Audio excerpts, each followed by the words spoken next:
Hello friends, నేను ఇప్పుడు వంకాయ గుజ్జు చేస్తున్నానండి నా స్టైల్లో. చాలా simple and very tasty. So వంకాయ గుజ్జుకి పచ్చి టమోటాలు అయితే సూపర్ కాంబినేషను. తర్వాత వచ్చింది పచ్చిమిరపకాయలు 5 to 6, ఇది వచ్చింది తెల్లగడ్డలు, వెల్లుల్లిపాయలు.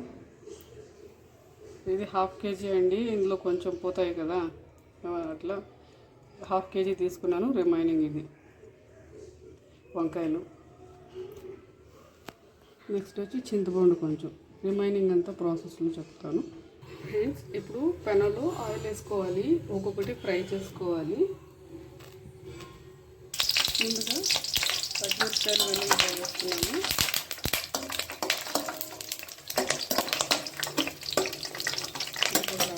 ఇప్పుడు వంకాయలు టమోటాలు ఒకేసారి వేసుకోవాలి ఫ్రెండ్స్. నేను వంకాయలు టమోటాలు కూడా వేసేసుకున్నాను. కొంచెం మిరపకాయలు అలా ఫ్రై అయ్యేటప్పుడు, ఎందుకంటే ఇప్పుడు అలాగే కూడా అన్నీ వేసుకొని కూడా ఫ్రై చేసుకోవచ్చు. పచ్చిమిరపకాయలు పేలుతాయి కదండి, కళ్ళల్లో ఎక్కడ కొడతాయి అనేసి ఇలా ఇది బాగా మగ్గేదాకా అలాగే ఫ్రై చేసుకోవాలి. సిమ్లో పెట్టేసుకొని మూత పెట్టేసుకోండి, బాగా మగ్గాలి. చాలా సింపుల్ ప్రాసెస్. పండు టమోటాలు కూడా వేయచ్చు, కానీ కొంచెం టేస్ట్ డిఫరెంట్గా ఉంటుంది. పచ్చి టమోటాలు అయితే చాలా బాగుంటుంది ఈ రెసిపీకి. ఇలా ఫ్రై అయింది కదా, ఇప్పుడు కాసేపు మూత పెట్టేసుకొని మగ్గనివ్వాలి. ఫ్లేమ్ వచ్చి సిమ్లో పెట్టేసుకోవాలి బాగా ఫ్రెండ్స్. ఇప్పుడు వంకాయలు మగ్గే ప్రాసెస్లో మనం ఈ తిరగమాత పెట్టేసుకోవాలి. ఆనియన్స్, కరివేపాకు, పెనంలో పక్కన కొంచెం ఆయిల్ వేసుకున్నాను. మనం ఇప్పుడు పోపు దినుసులు వేసుకోవాలి. పోపు దినుసులు కూడా వేసేసుకున్నాను. కాసవలు, కొంచెం మినపప్పు, జీలకర్ర. సో ఇప్పుడు నేను ఈ ఆనియన్స్, కరివేపాకు ఫ్రై చేసేసుకోవాలి.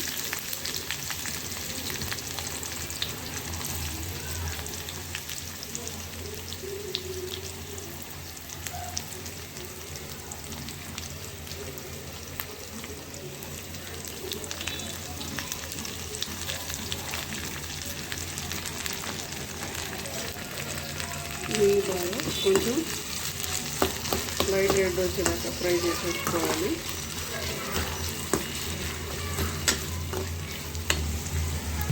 ఫ్రెండ్స్, వంకాయలు కాస్త మగ్గాయి చూస్తారా. ఇప్పుడు ఈ ప్రాసెస్లో మనము పసుపు పొడి 1 స్పూన్, ధనియాల పొడి 1 స్పూన్ ఇది యాడ్ చేసేసుకోవాలి. ఇంతే అండి, వేరే మసాలాలు ఏమీ లేదు.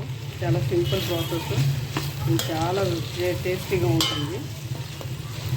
ఇది మిక్స్ చేసుకోవాలి. 1 minute దాకా ఫ్రై చేసుకోవాలి, ఎందుకంటే పచ్చి వాసన ఉండకూడదు కదా పసుపు పొడి ఇది. సో ఇంకో 1 minute అట్లా సిమ్లోనే పెట్టేసుకొని బాగా ఫ్రై చేసి 1 గ్లాస్ వాటర్ యాడ్ చేసి చింతపండు కూడా యాడ్ చేసేసి మూత పెట్టేసుకొని ఒక 10 minutes ఉడికించుకోవాలి ఫ్రెండ్స్. చింతపండు కూడా యాడ్ చేసేసుకున్నాను. ఫ్రై అయింది. ఇందులోకి 1/2 గ్లాస్ వాటర్, ఎక్కువ వాటర్ వేసుకోవద్దండి. 1/2 గ్లాస్ చాలు ఉడకడానికి. సిమ్లో పెట్టేసి ఉడికించుకోండి.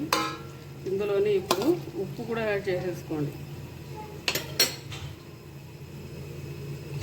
మీ టేస్ట్ తగ్గట్టు కరెక్ట్గా వేసుకోండి, లేదంటే కొంచెంగా యాడ్ చేసుకోండి. నేను 1/2 స్పూన్ అంత వేసుకొని మళ్ళీ టేస్ట్ చూసి వేసుకుంటాను. ఎంత మిక్స్ చేసేసి మూత పెట్టేసి ఉడికించుకోవడం. మీకు ఇంతకుముందు పప్పు వేసి ఎలా చేయాలో చూపించాను కదండి. ఇప్పుడు వరి గుజ్జు మాత్రమే వేసుకొని ఒక 10 minutes. పక్కన ఉల్లిపాయలు కూడా అలాగే ఫ్రై చేస్తున్నానండి. సిమ్లో పెట్టుకొని చేస్తున్నాను. హై ఫ్లేమ్లో పెడితే మాడిపోయి ఉంటుంది కదా, సిమ్లో పెట్టుకొని చేసుకుంటే బాగుంటుంది, కంఫర్ట్ ఉంటుంది.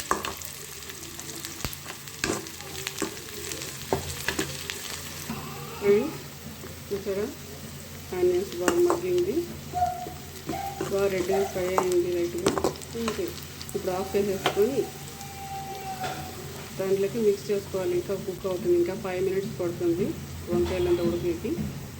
చూసారా, ఇంకా 5 మినిట్స్ పడుతుంది. సిమ్లోనే ఉడికించుకోండి ఫ్రెండ్స్. వంకాయలంతా మగ్గింది, చూసారా, బాగా ఉడికిపోయింది.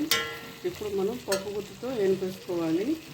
అది కూడా ముక్కలు చిన్న చిన్న ముక్కలుగా ఉండాలి, పేస్ట్ లాగా ఎనుపుకోవద్దండి ఫ్రెండ్స్. చూసారా, ఇలా ఎనిపేసుకొని ఇప్పుడు దీంట్లోకి తిరగమూత పెట్టుకోండి. ఆనియన్స్ అంతా మిక్స్ చేసుకోవాలి బాగా. అంతే, రెడీ టు ఈట్. పోపు పెట్టుకున్న ఆనియన్స్ అంతా వేసాను. దీంట్లో బాగా మిక్స్ చేసుకొని బౌల్లోకి ట్రాన్స్ఫర్ చేసేసుకోవడం ఫ్రెండ్స్. వంకాయ కొంచెం బాక్స్లోకి ట్రాన్స్ఫర్ చేసేసుకున్నాను. చూడండి ఎలా ఉంది. రైస్లోకి తిని టేస్ట్ చెప్తాను. చాలా బాగుంటుందండి. మీకు ఉప్పు సరిపోకపోతే కాస్త వేసి మిక్స్ చేసుకోండి. Okay, thanks for watching my video.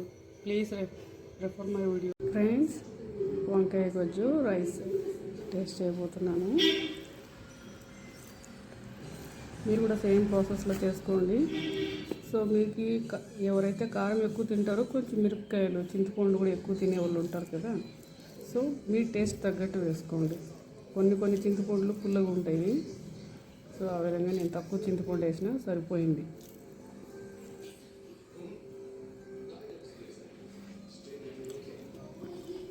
Wow, చాలా బాగుందండి.